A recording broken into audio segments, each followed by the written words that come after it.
Some things go together endlessly. Macaroni and cheese, peanut butter and jelly, old women and those little curly white dogs.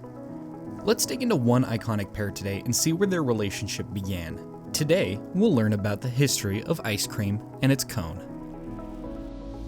3-minute flicks. Entertaining, educating, and enlightening. As one could expect, the history of ice cream predates that of the cone by a pretty fair margin.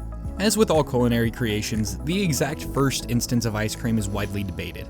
However, as far back as the mid-300s BC, Alexander the Great was known to quite enjoy snow and ice mixed with nectar and honey. And a few centuries later during the Roman Empire, Claudius Caesar would eat similar treats, instead flavored with fruits and juices. However, it wouldn't be until another 1,000 years later that the recipe would begin to spread. A famous merchant and traveler by the name of Marco Polo returned to Italy from his travels with a recipe that closely resembles modern sherbet. Eventually, in the 16th century, the recipe would slowly begin to evolve into ice cream. In case you're like me and you don't know the difference, sherbet has roughly 2% dairy ingredients, while ice cream is primarily composed of a mixture of cream, milk, and eggs.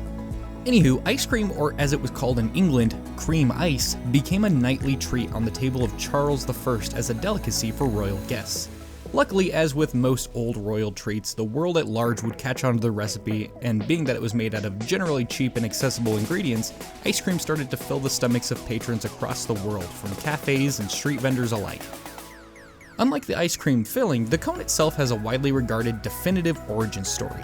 Produced in 1896 by Italo Marchionni, an Italian immigrant living in New York City. Supposedly, wafers were often served as a follow-up to ice cream, as they were regarded as stomach settlers and would calm the digestive system after all that dairy and sugar, so it only made sense to make it part of the whole package as well. Another popular story, though much more often debated, is a completely independent one from Marchionni. At the 1904 World's Fair, a Syrian connoisseur was selling waffle-like pastries next to an ice cream vendor. Due to the extreme popularity of the ice cream, all the dishes were sold out, and the two booths cracked their heads together to come up with the ice cream waffle cone. While ice cream is certainly lovely on its own, I think we can all agree that the introduction of the waffly, crunchy holster is perhaps the finest innovation in ice cream history. Well, right behind cookie dough ice cream, that is.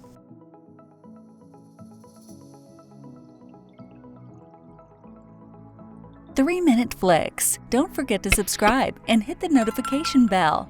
We create new videos weekly.